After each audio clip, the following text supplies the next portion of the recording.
this was before I knew they would be ambassadors.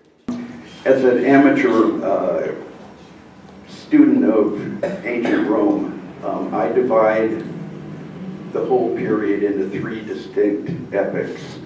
The first is, I'll be talking about in a second, which is the Roman Republic. And second one was, and the Roman Republic, in my opinion, ended when Julius Caesar crossed the Rubicon River. And then after that, two incredibly powerful patrician families ruled Rome, virtually as a hereditary monarchy. And that lasted about 100 years until our hero today, Nero, committed suicide. After that, the Caesars were mainly chosen by acclamation of the legions, the army, so that, as an example,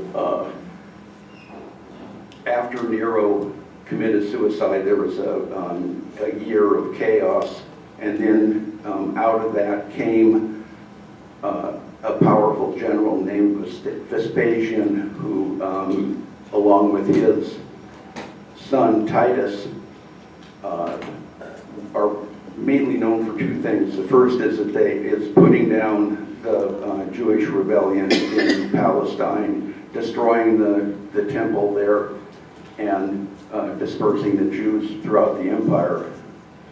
The second thing that they're known for is that they built the Colosseum.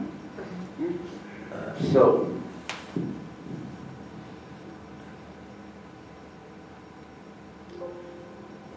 okay, I said the first epoch was the Roman Republic.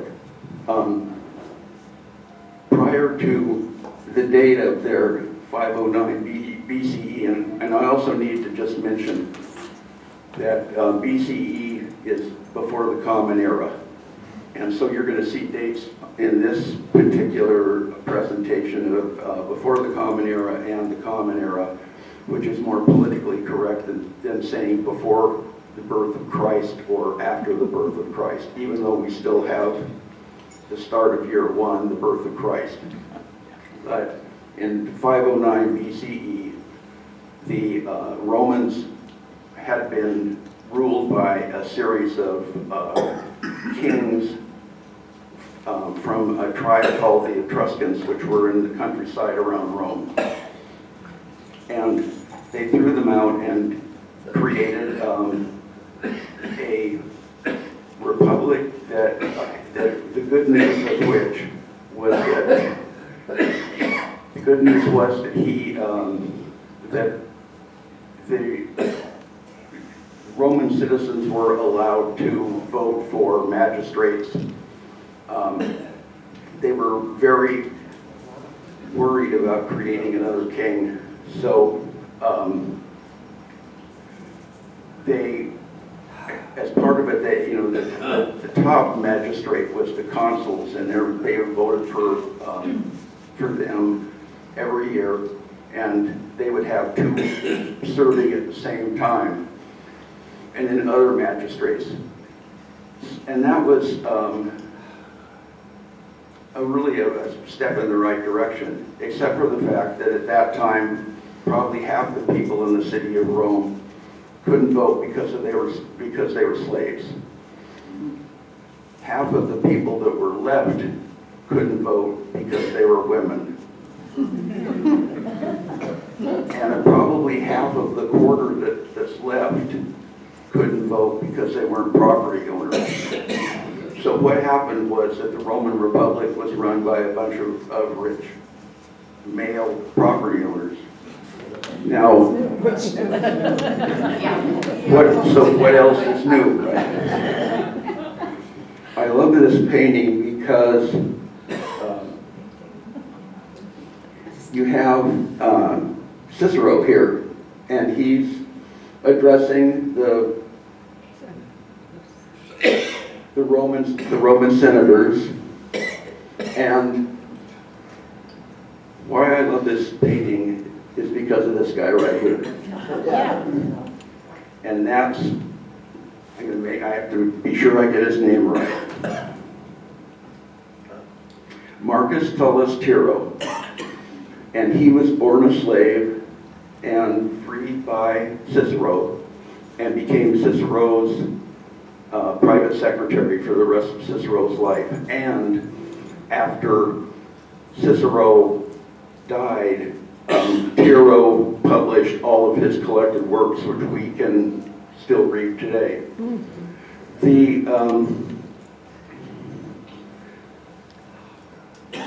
Try to imagine everything I just said, and you're trying to write it down word for word.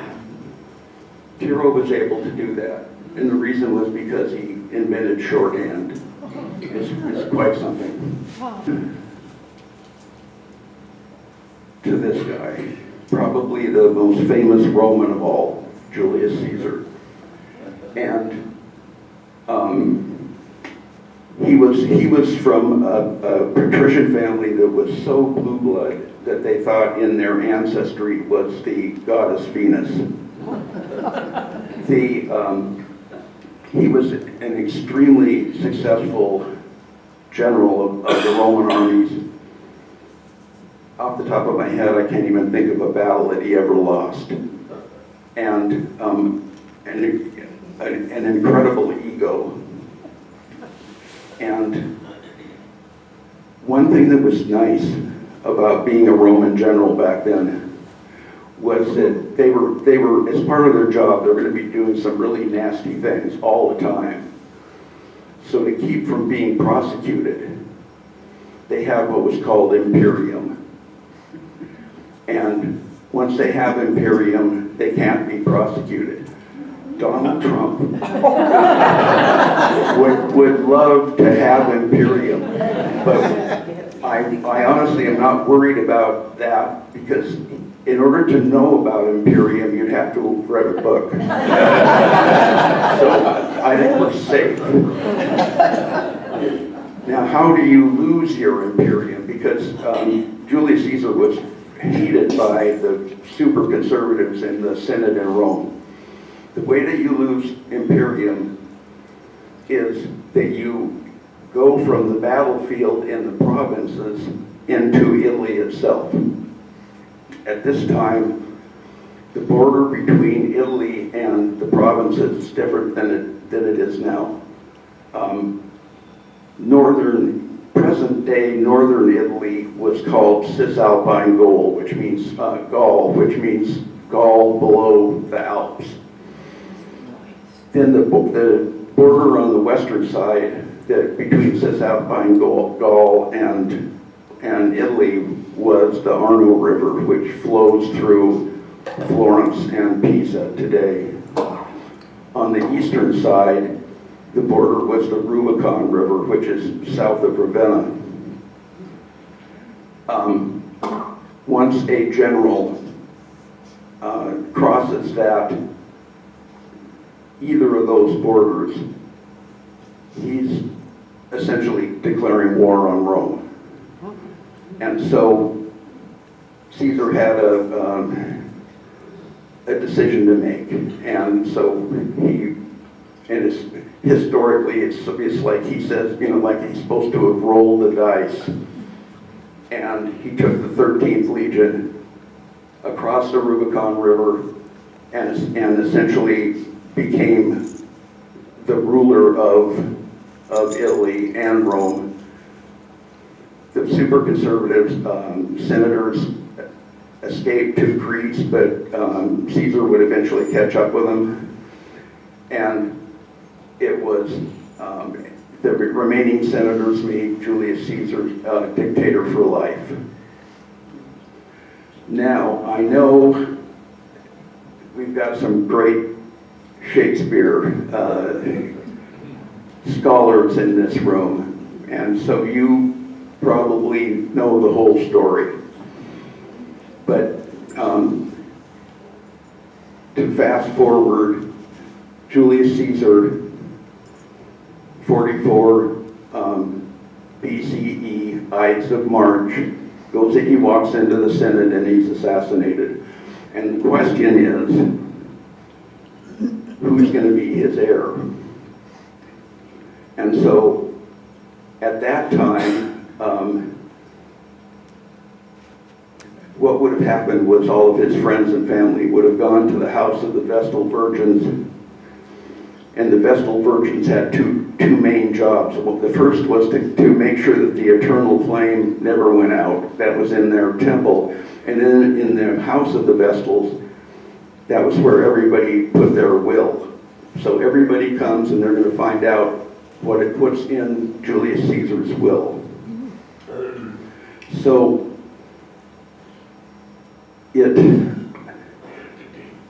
a real long shot on who was going to be Caesar's heir was Cleopatra. And the reason that she thought that she had a chance was that while Julius Caesar was in Alexandria, he had an affair with her and they had a love child, Caesarion. And so Cleopatra was thinking, and Caesarion was Julius Caesar's only child. So Cleopatra thought that Caesarion, who at the time of the reading of the will was 3 years old, that he would become king of Egypt and also Roman emperor. And since Cleopatra was actually Greek, they would be, essentially king of Greece too. And if she thought that these people of Rome were going to allow themselves to be ruled by a 3-year-old Egyptian, essentially, she was really living in a dream world. The second possible heir, and the smart money, was Caesar's right-hand man out on the battlefields, known to us now as Mark Antony. I don't know. I'm assuming that Shakespeare, made Marcus Antonius into Mark Antony, but that's how he's everywhere. But, and so everybody comes down to the house of the Vestals, and they all want to hear about Caesar's will. And I'm going to introduce you to some people, and in the course of this, I'm going to introduce you to a lot of people. If you try to keep them all straight in your head, it's going to drive you crazy. It drives me crazy, and I'm supposed to know it. So what I want you to do is, as I introduce these people to you, I want you to just get a sense of, like I said, how these patrician families, these two patrician families, the Julii and the Claudii, how they created a hereditary monarchy that lasted 100 years. And we're going to start with this woman up here.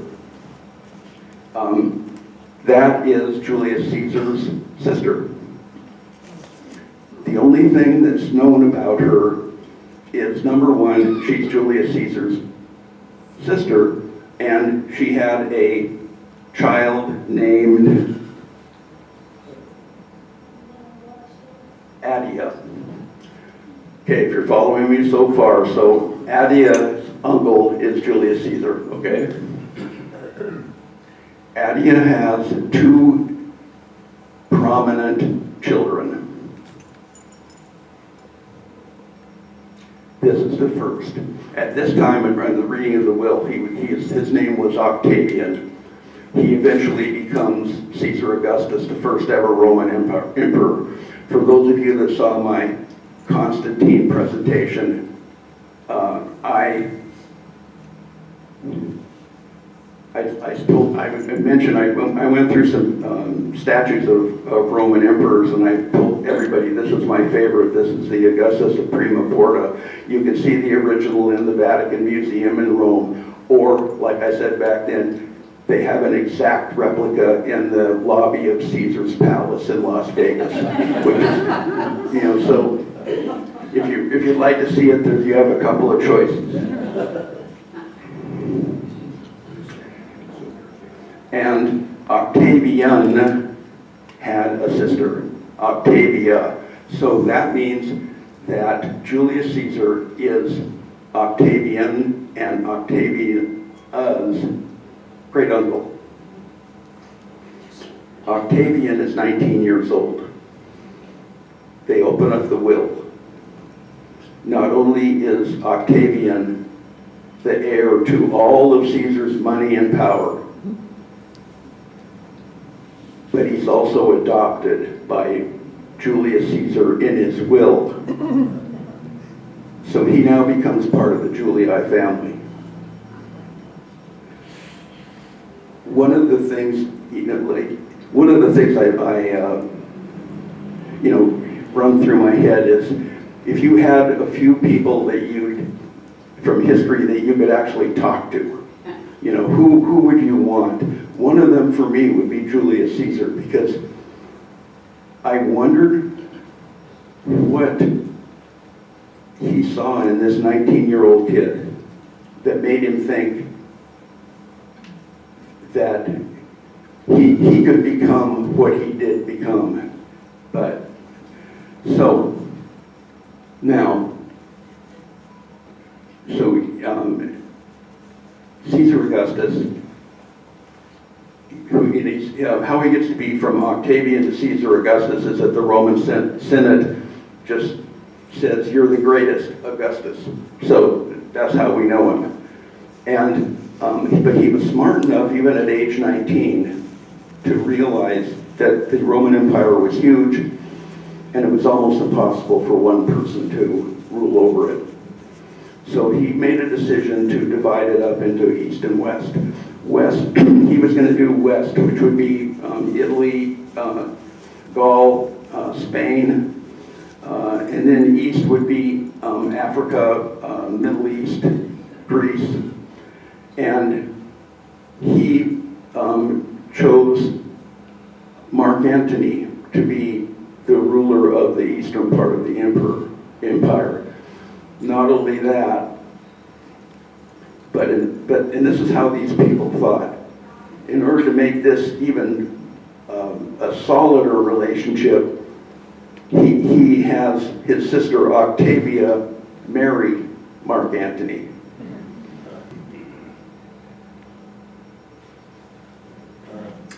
This is Livia Drusilla, and she is the third wife of Caesar Augustus. He had been married before, had two children from a previous marriage, but then she marries Caesar Augustus, and so Caesar Augustus adopts the children, one of which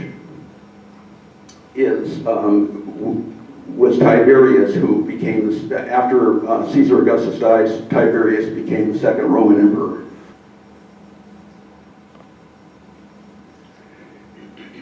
And you probably heard me talk about this guy. This is Marcus Agrippa. He's Caesar Augustus' best friend for life, and an incredible general, an incredible admiral, and an incredible builder. And like probably Caesar Augustus' most trusted friend. Okay.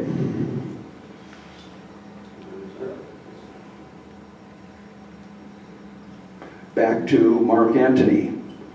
And like I told you, Caesar Augustus decides that Mark Antony is going to marry his sister Octavia, and Mark Antony becomes the ruler of the Eastern Roman Empire.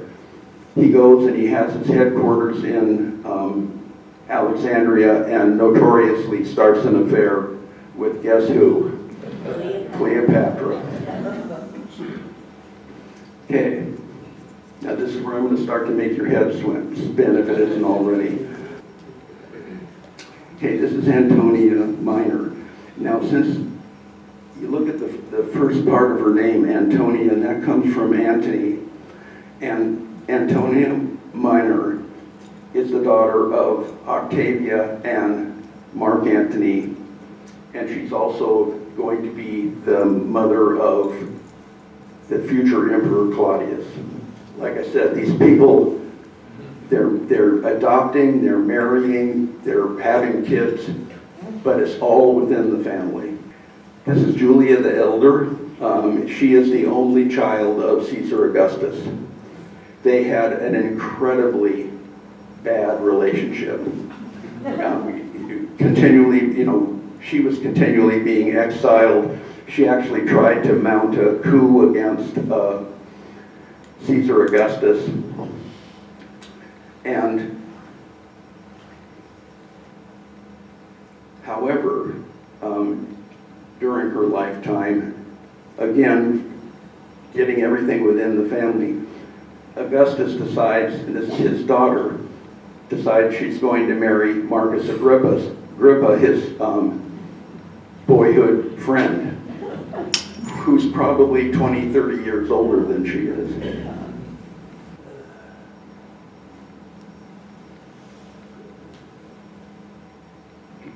So this is Agrippina the Elder. So you can tell by the start of her first name that she's somehow related to Marcus Agrippa. And she is the daughter of Marcus Agrippa and Julia, Caesar Augustus' daughter. I'm sorry I have to do this to you. Okay. And then, as I told you before, you had Livia Drusilla, who was the wife of Caesar Augustus, and she had two boys from the former marriage, and the eldest one, Tiberius, you see there, he becomes the second Roman emperor.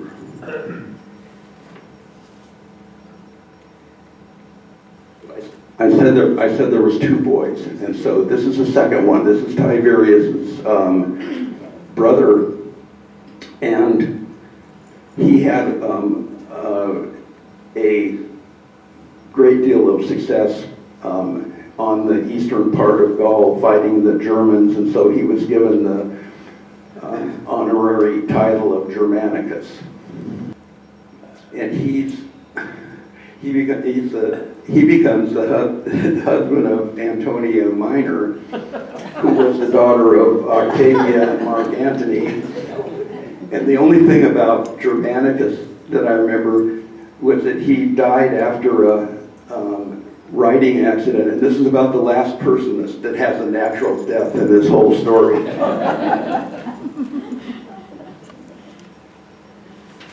And here's somebody that you've probably heard of.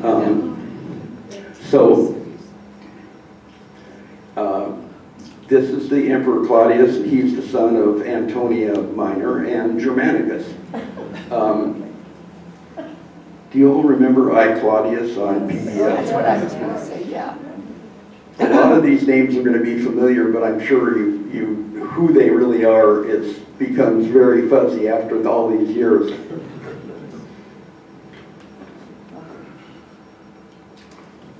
Now, we have Germanicus the Younger. Guess what? He's the brother of Claudius, and he marries Agrippina the Elder. He also is a very successful general, becomes ill and dies, and so this is Tiberius' brother. The rumor at the time, and this comes from these three historians that I told you at the beginning, but the rumor was that he was killed on the orders of Tiberius. Here's another name that you probably remember. This is Caligula, and he's the son of Germanicus, not Germanicus the Elder, but Germanicus the Younger. And so he's the son of Germanicus the Younger and Agrippina the Elder. Now, I told you, don't try to keep this straight.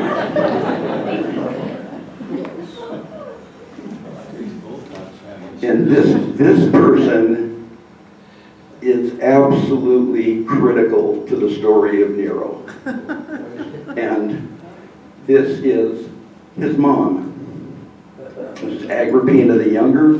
She's the daughter of Germanicus the Younger and Agrippina the Elder. So Agrippina the Elder named her daughter after herself. But we have to keep them straight, so you got younger, you run into elder, younger, major, minor, and then a lot of times they'd have like 3 girls, and they like, if you name them Julia, the first one would be Julia Prima, then Julia Seconda, and then Julia Terza. And this is why it drives you nuts. Now, keep in mind, Agrippina the Younger is Caligula's sister. And if you know anything about the most salacious, gossipy part of Roman history, there was rumors of hanky-panky between Caligula and his sister Agrippina the Younger. Again, how much all of this is true, who knows?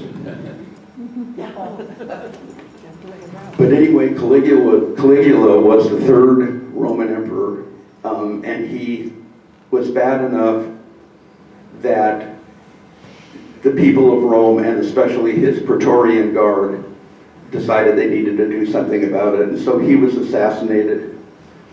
And in one of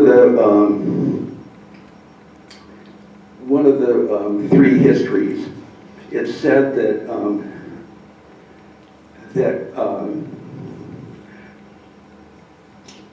Claudius, who was kind of not a central figure to the whole family, but he was the uncle of Caligula. He was worried that he was going to be killed too, but instead the Praetorian Guard found him in the palace and declared him emperor.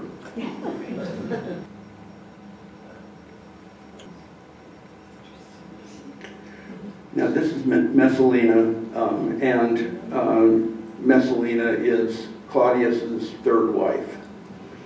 And she's holding, the baby there she's holding is Britannicus. The reason that he's called Britannicus is because Claudius had a lot of success with the army in Britain, and so he passed on what would have been an honorific for him to be called Britannicus to his son. Okay. So Claudius and Messalina had 2 children, Britannicus, a boy, and then Octavia, another one, who was the first wife of the future Emperor Nero. Okay, now for some really juicy stuff. Suetonius was one of the 3 historians that I told you about at the very beginning. He wrote that Messalina had a senator poisoned. Now, keep in mind, she's married to Claudius, okay? She's essentially Empress of Rome. But she had another senator poisoned who refused to sleep with her.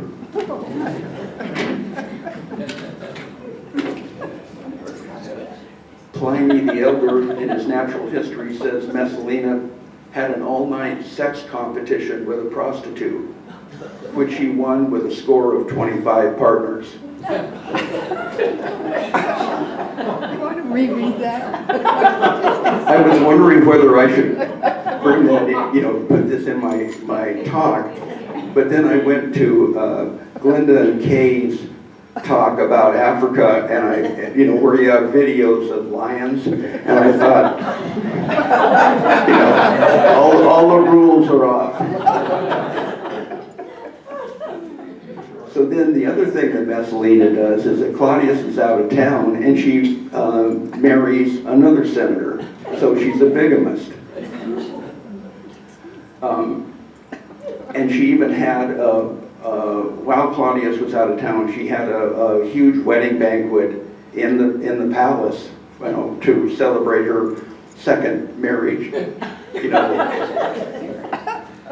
But anyway, so Claudius hears about all of this and just passes the word to the Praetorian Guard that she's got to go. And So the Praetorian Guard catches up with her. She's executed, and it's one of, also among the contemporary historians, it's said that upon the news that Messalina was dead, Claudius just said, "Can I have another chalice of wine?"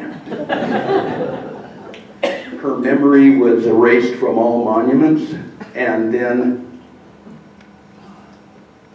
Claudius is no longer, doesn't have a wife. And so who does he decide to marry but Agrippina the Younger, his niece, and the mother of Nero. So, okay. So, like I said, Claudius also had a daughter, Octavia. Nero marries him. And keep in mind that Nero is the son of Agrippina the Younger from an earlier marriage. He's not a Julii, he's not a Claudii. But she's they make an arranged marriage, and so that Nero and Octavia, they become married. It's an arranged marriage. There was no love in that marriage at all, and at the same time, like I said, Nero was not a member of these families, but Claudius adopts him, so now he is. In 54 CE, Claudius is murdered, theoretically by poisoned mushrooms, and most people think that it's the work of Agrippina, his wife. So what that leaves is Britannicus, who is much younger than Nero, but he's Claudius's natural son, and the adopted son Nero, and they become joint emperors. However, Britannicus, for some, unfortunately gets poisoned, and Nero becomes the sole emperor. The thing that's interesting is that Nero at this point is only 17 years old. So what historians just kind of take for granted is that his mom, Agrippina, thought that she could control him, and that she could essentially become Empress of Rome, and he would just be a teenage kid and do teenage kid stuff. But she was wrong.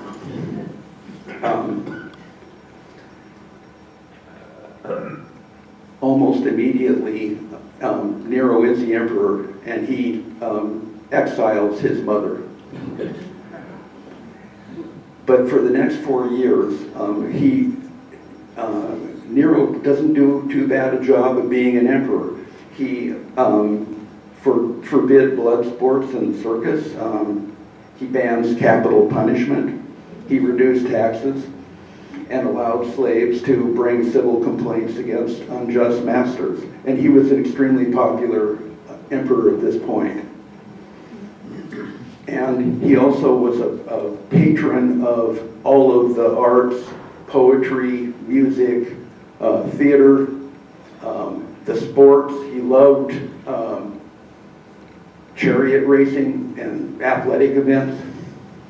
And so now we're going to come to one of the most bizarre parts of this whole story. And one of my favorites. If you can imagine the Bay of Naples, kind of like Elliott Bay in Seattle, the emperor, Nero, had a villa kind of where Southwest Magnolia is. His mother, who had been brought back from exile and was who was thinking that they were getting along just fine now, she had a villa kind of by where North Downtown is. So they have a banquet at Emperor Nero's villa, and it's getting late, and so Agrippina, his mom, says, you know, son, I think I'd like to just kind of turn in. Could you call my litter to come and get me? And he says, oh no, Mom. That's take too long and it's uncomfortable. I'll have one of my boats take you across the bay to your villa. And she said, oh, that's so nice of you, son. What she doesn't know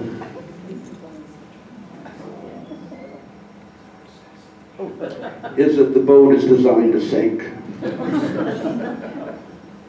Now, I'm guessing that that's Agrippina there. That's probably one of her favorite slaves. But I just love this picture. This is so over the top. So they're halfway home. They're like in the middle of Elliott Bay here, but they're in the Bay of Naples, obviously. And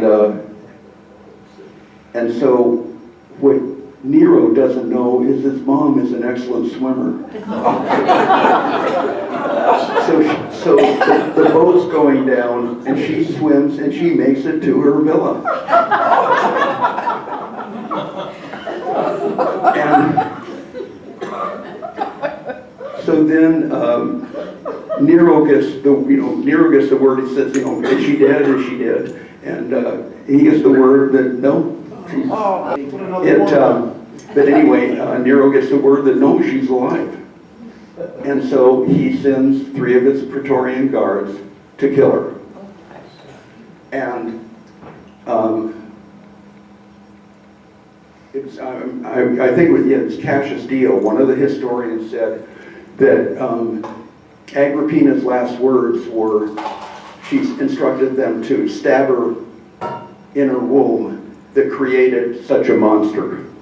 But you can tell this is a really dysfunctional family. And to give you an idea of how dysfunctional it is. Okay, you got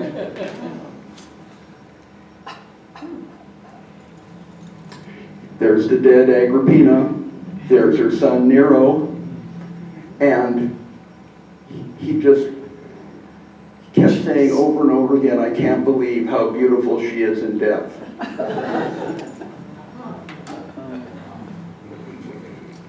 Okay, now you've got through the worst part, okay? I'm glad that there wasn't a mass exodus. I want to kind of switch gears for just a second and come back to the year 2024 and to modern Rome. This is a view on the top of the Palatine Hill, and the Palatine Hill was one of the 7 hills of Rome, and it was where all the rich people lived, including the emperor. And at this time, in the year 60, Nero started probably one of the most massive building projects of all time. And I'll explain more about that later. But the first part of it, essentially what he was going to do is he's going to build a new palace on top of the Palatine Hill, and then there was going to be, across the valley where the Forum is, there was going to be kind of a building and colonnade that was going to be called the Domus Transitoria, that would connect it to another huge complex on the Esquiline Hill that was going to be only for parties and dinners and games and fun stuff. The important thing that I want you to remember about this is the year. Okay, so he starts this project, and and the Domus Transitoria is, the middle part is virtually completed 4 years later. The thing that's always happening in modern Rome is they're excavating stuff all the time. I have never been to this, what I'm going to show you, but within the last few years, they have opened up the excavation of the Domus Transitoria. Now, this is a map of Rome. Now, keep in mind, this is the 1st century BC, so the Colosseum hadn't been built, the Pantheon hadn't been built, a lot of the Forum hadn't been built, but you've got the Palatine here, the hill here. Like I said, that's where all of the rich people lived. And present day, the ruins of the imperial palace is on the hill on looking down at the Circus Maximus. The Circus Maximus was the main chariot racing place. You know, think Ben-Hur and the chariot. But so the Domus Transitoria would essentially be in this area right here. Here's the Esquiline Hill, and that's where he was planning, and he did build a huge complex that was just for fun. The black line is the Serbian wall. You could not go past that wall unless you were a Roman citizen. So that, like, when Cleopatra came to visit Julius Caesar, she had to stay in a villa over here.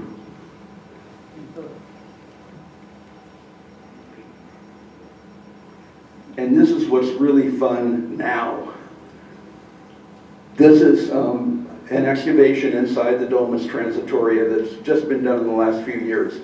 But now when you go to Rome, you sit on one of those little seats there, and you're given virtual reality goggles. And I've done this on the palace that was for all the fun and games. But you're sitting there, and you turn your head around, and it looks just like it would have in, you know, ancient Rome. It's just fantastic. But here's a couple more pictures of the excavations. Keeping in mind everything in Rome pretty much is 30 feet underground.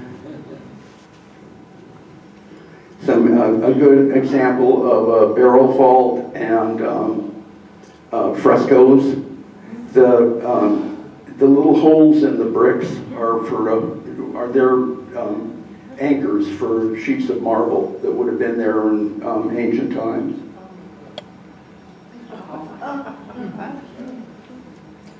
Okay, this is about the time that Nero starts to completely go off the rails. And he starts spending time performing in plays, playing the lyre for performances, acting. Ancient Romans had a word that was incredibly important to them, and it was dignitas. And a Roman emperor has to have dignitas. He has to have dignity. And not only was Nero raced chariots, but he really didn't want to be an emperor. He wanted to be an actor, and it was eventually his downfall.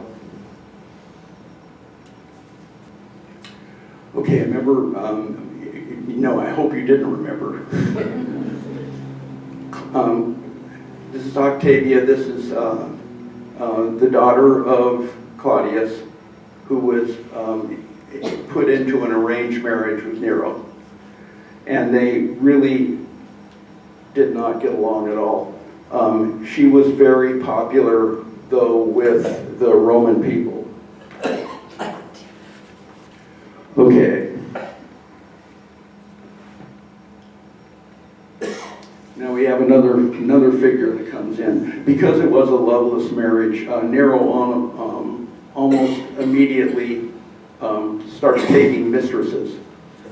And this is one of his first. This is Poppaea Sabina, and which can happen when you have a mistress. She became pregnant, but Nero's still married to Octavia. So what's he going to do? He accuses Octavia of having an affair with a flute player, divorces her, and then Nero marries her and exiles Octavia. This was not popular with the Roman people at all. They were, like I said, they really were, had very good feelings about Octavia. And so she's off in exile, and Nero he realizes this is a threat because the Roman people like her so much. And so he sends his Praetorian guards to execute her when she's in exile.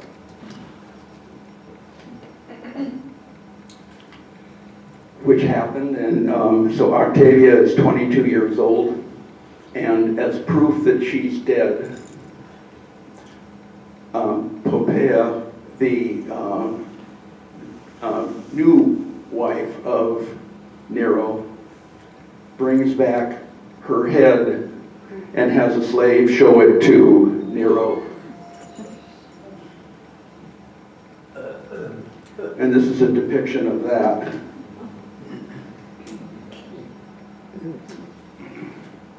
There's the head, there's Nero.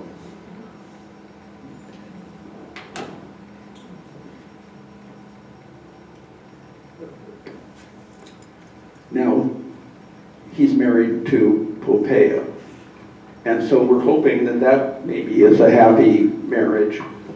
But this is according to one of the historians, Suetonius.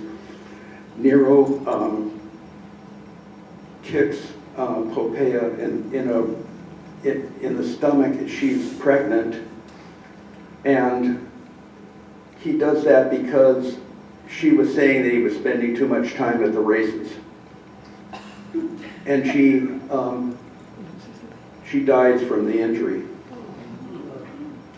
Now, another excavation I wanted to show you quickly. This is a recent excavation. This is very close to Pompeii. It's in between Pompeii and the sea. And before Poppaea married Nero, she was married to an extremely wealthy guy who also died under mysterious circumstances. But so she became one of the wealthiest women in Rome. It was very rare for a woman to have that much wealth and to have her own villa. But you can see almost by the size of it that it was a substantial thing.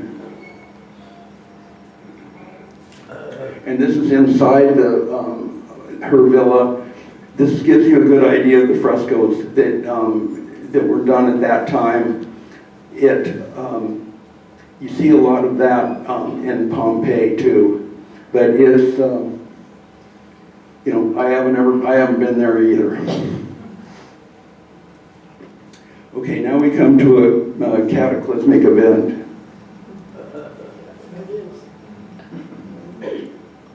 Okay, we're now in July '64, and do you remember me talking about the Domus Transitoria? And I said, remember the date 60? Yeah. So it's 4 years later. One of the casualties of the Great Fire of Rome was the Domus Transitoria, which leads me to wonder, why would Nero burn down part of his giant construction project? Not only that, when the Great Fire started, Nero was 30 miles away. But the Roman people knew he had this giant building plan envisioned, and so they immediately thought he burned down Rome so that he'd have a clean slate. But anyway, the fire burned for 9 days and it destroyed 71% of the city. So if they're blaming Nero for the fire, he needs to find somebody else to blame it on.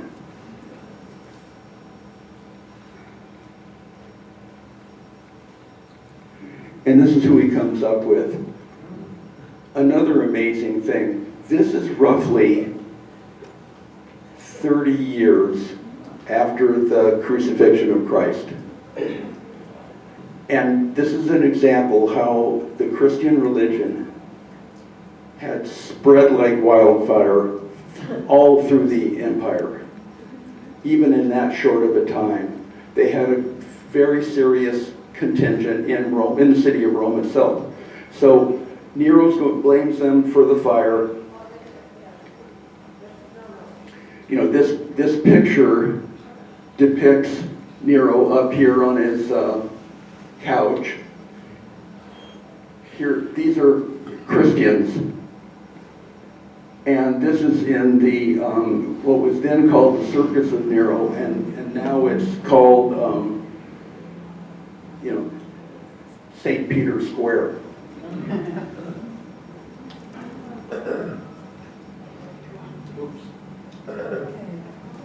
And also there was two very prominent, tradition says there was two very prominent people that were killed in the persecution of the Christians by Nero. The first was the Apostle Paul. He was theoretically beheaded in an area of Rome where there's a basilica now, which is St. Paul Beyond the Walls. But I think he was a Roman citizen. But the other very important person that was executed at this time was St. Peter. And I have to say this is one of my favorite paintings of all time. This is Caravaggio. It was painted in 1601. It's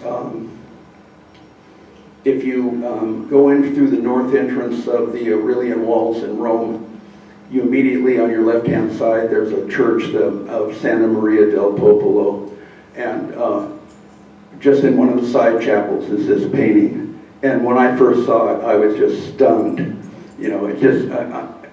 It's everybody's got their thing, but I just really love Caravaggio. Okay, so according to Cassius Dio, Nero marries Statilia Messalina, who was his mistress at the time. So, he had ordered the murder of Poppaea. Another bizarre instance, this is from Cassius Dio in his history. At the same time, he met a slave boy who looked like Poppaea. And I thought he didn't like her. He had her killed. But he had a tendency to kill off women and then revere them. But anyway, this slave boy was named Sporus, and according to and Nero thought he looked like Poppaea. So he has him castrated, and then he also marries him, and he's already married to, Messalina. And when Nero shortly thereafter commits suicide, Sporus is at his side.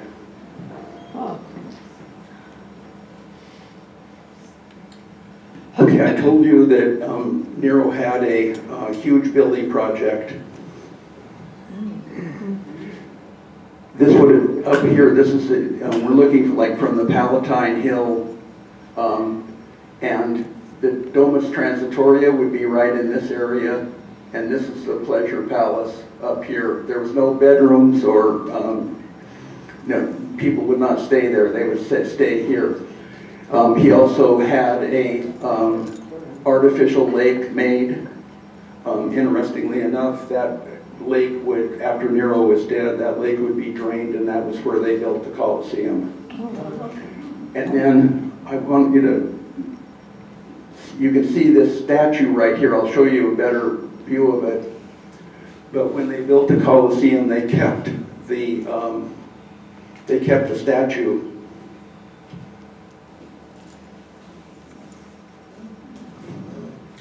This is supposed to be the god Saul, but that's actually the face of Nero. You see these guys down here? It gives you an idea of how big this thing was. And after Nero was dead, they removed the head and put a more appropriate head, but the statue itself lasted for probably 200 or 300 years. And like I said, that's where the Colosseum got the nickname, the Colosseum, from this statue.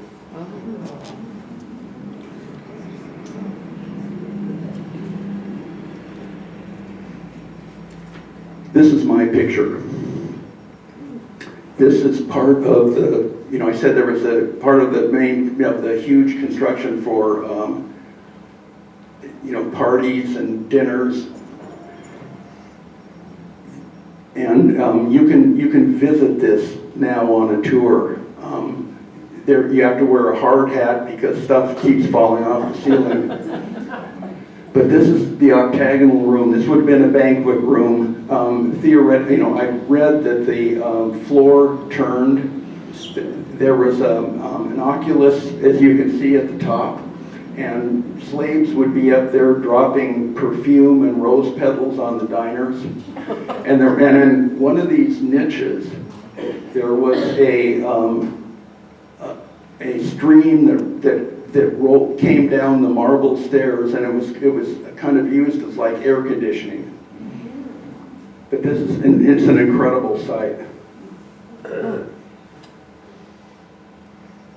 And this is what it's a reconstruction, what it might have looked like. And this whole construction of all of the different things that Nero built would have covered more than half of Rome.